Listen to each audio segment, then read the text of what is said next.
আরিফ ইসলাম আপনি লিখেছেন, আপনি কেন রাজনীতি করেন না? আপনার মতো মানুষ রাজনীতিতে এলে দেশের এবং ইসলামের কল্যাণ হবে। দেখুন, আমাদের সবাইকে রাজনীতি সচেতন হতে হবে। পৃথিবীর রাজনীতি আমাদেরকে বুঝতে হবে। ভূ রাজনীতি নিয়ে যদি আমাদের জানাশোনা না থাকে, সচেতনতা না থাকে, তাহলে আমরা ক্ষতিগ্রস্ত হব। অনেক ক্ষেত্রে দিন ক্ষতিগ্রস্ত হবে। আমরা আমাদের দায়িত্বহীনতার পরিচয় দিতে হবে যদি আমরা রাজনীতি সচেতন না হই। প্রত্যেকটা মানুষকে রাজনীতি সচেতন হইতে হবে। প্রত্যেকটা মানুষকে রাজনৈতিক যে সমস্ত ভালো মন্দ দিকগুলো আছে সেগুলো ওয়াকিফাল থাকতে হবে। তা না হলে যেটি বলেছি যে তার দ্বারা দিনের অপকার তার অজান্তে অনেক ক্ষেত্রে হয়ে যেতে পারে। এমন কোনো স্টেপ নিতে পারেন যেটা ফলে দিন ক্ষতিগ্রস্ত হবে এবং তার ধারণা, তার কনসেপ্ট, তার ঈমান, বিশ্বাস অনেক কিছুর সম্পর্ক এর সাথে রয়েছে। সেই জায়গা থেকে আমরা রাজনীতি ভাবে সচেতন থাকার চেষ্টা করি। তবে রাজনৈতিক প্রচলিত কোনো রাজনৈতিক দলের সাথে অন্তর্ভুক্ত হওয়া এটা সব ক্ষেত্রে জরুরি নয়। আ বরং এর বাইরেও বিভিন্নভাবে আমরা আমাদের জায়গা থেকে কাজ করতে পারি। আপনি সাহাবীদের সময় থেকে দেখবেন যে সাহাবীদের অনেকে ছিলেন যারা ইলম নিয়ে থাকতেন, অনেকে ছিলেন যারা দাওয়াত নিয়ে থাকতেন। রাজনৈতিক সচেতন সবাই ছিলেন। কিন্তু তখনকার যে রাজনীতি ছিল সেই রাজনীতির সাথে অনেকে ইনভলভ ছিলেন, আবার অনেকে ইনভলভ ছিলেন। আপনি বহু সাহাবীদেরকে দেখবেন যে তারা মসজিদে দার্স দিয়েছেন এবং ইলম যে কোরআন হাদিসের যে ইলমের ধারা রয়েছে সেটাকে তারা ধারণ করেছেন এবং যার কারণে ইলম আজকে আমাদের পর্যন্ত এসেছে। প্রত্যেকটা সেক্টরের জন্য লোক থাকা উচিত এবং প্রত্যেকটা দিনের সেক্টরকে সমর্থন জানানো উচিত। এমন নয় যে আমি যে সেক্টরে আছি এটাকেই একমাত্র দিন মনে করে এর বাইরে যারা আছে তাদেরকে আমি ইসলাম থেকে খারিজ করে দিলাম, তাদের অবদানকে আমি অস্বীকার করলাম বা তাদের প্রয়োজনীয়তাকে অস্বীকার করলাম, এটা অনুচিত। বিধায় এই মানসিকতাটা আমরা চেষ্টা করি ধারণ করার, লালন করার।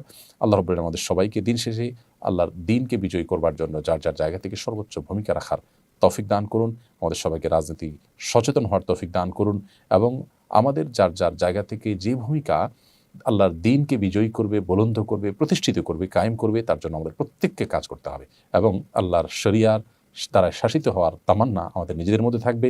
অন্যদেরকেও সেই তামান্না যেন তাদের মধ্যে আসে, তার জন্য আমাদেরকে কাজ করতে হবে। আল্লাহ আমাদেরকে তৌফিক দান করুন। আমাদের এলাকায় কিছু মানুষ বলে কবরে মাটি দিলে ৩ মুষ্টি দিতে হবে।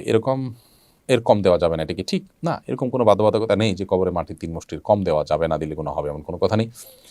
কবরে মাটি আপনি ৩ মুষ্টি, ৫ মুষ্টি, ৭ মুষ্টি, ৬ মুষ্টি যা খুশি দিতে পারেন।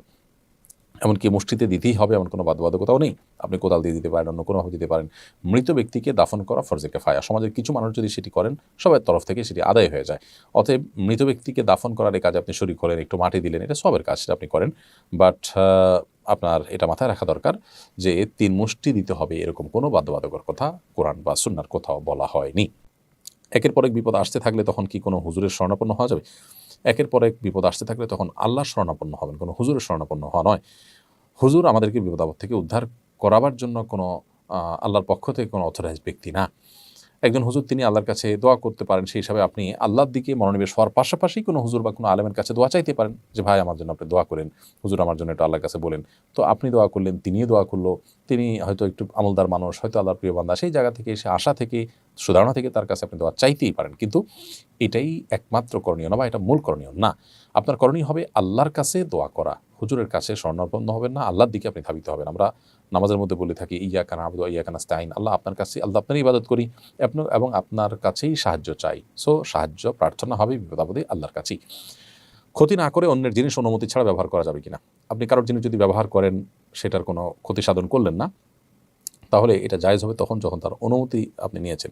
কিন্তু অনুমতি ছাড়া যদি আপনি কারোর জিনিস ব্যবহার করেন, সেটার ক্ষতি হোক বা না হোক, এটা জায়েজ হবে না। কারণ নবী করিম সাল্লাল্লাহু আলাইহি ওয়াসাল্লাম বলেছেন, লা ইয়াহিল্লু মালু ইমরিইন মুসলিমিন ইল্লা বিতিবি নাফসি। কোনো মুসলমানের সম্পদ, তার জিনিসপত্র, তার অ্যাসেট, এটা আপনি তার মনের সন্তুষ্টি ছাড়া আপনি ব্যবহার করতে পারবেন না বা আপনি ভোগ করতে পারবেন না। তার মানে যার জিনিস তার মনের সন্তুষ্টি নিয়ে আপনি নিতে পারেন বা ভোগ করতে পারেন।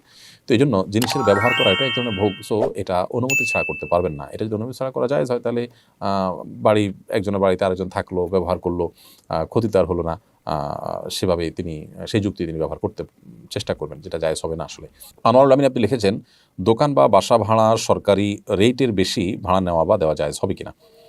দোকান বা বাসা ভাড়ার ক্ষেত্রে সরকারি যে রেট আছে, সেই রেটের অতিরিক্ত আপনি যদি নেন, সরকার যদি কোনো জায়গায় ধার্য করে থাকে ন্যায্য মূল্য যেন নিশ্চিত করা যায় সেজন্য, তাহলে সেটা আপনার জন্য, এরকম পরিস্থিতিতে আপনার জন্য অতিরিক্ত টাকা নেওয়া জায়েজ হবে না। কারণ হলো ন্যায্যতার যে সীমানা, সেটা যদি ঠিক করে দেওয়া হয় এবং মানুষের কল্যাণে যদি করা হয়, সেটাকে মান্য করা উচিত।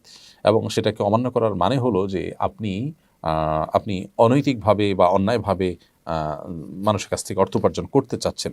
এই জন্য এটা জায়েজ হবে না, এটা অনুচিত হবে। বিশেষ করে ন্যায্য ভাড়ার অতিরিক্ত যদি আপনি নেন সেটা অনৈতিক হবে। এই জন্য আল্লাহকে ভয় করা উচিত। তবে যদি এমন হয় যে উভয় পক্ষ ক্রেতা বিক্রেতা আপনারা সম্মত হয়েছে এটার উপরে, সরকারের রেট আসলে কেউই ভাড়া দেয় এটাই না, বা অযৌক্তিকভাবে সরকারের রেট নির্ধারিত হয়েছে, এটাতে দেওয়া সম্ভব না, ইত্যাদি ইত্যাদি যদি হয়, তাহলে সেক্ষেত্রে উভয় পক্ষের সম্মতিতে সেটি জায়েজ হবে। আর যদি সরকার যেটা নির্ধারণ করেছে সেটা আসলে অযৌক্তিক নয়, তাহলে সেক্ষেত্রে সেটা মান্য করা উচিত। বিশেষ করে জমি কেনা বেচার ক্ষেত্রে আমরা জানি সরকারি যে রেট আছে সেটা আসলে কোনো যৌক্তিক রেট নয়। বিশেষ করে শহরাঞ্চলে জমির যে সরকারি রেট আছে অনেক কম। কোথাও হয়তো একসময় ছিল, পুকুর ছিল বা গর্ত ছিল, সেই হিসাবে সরকারি রেট সেখানে নির্ধারিত হয়েছে।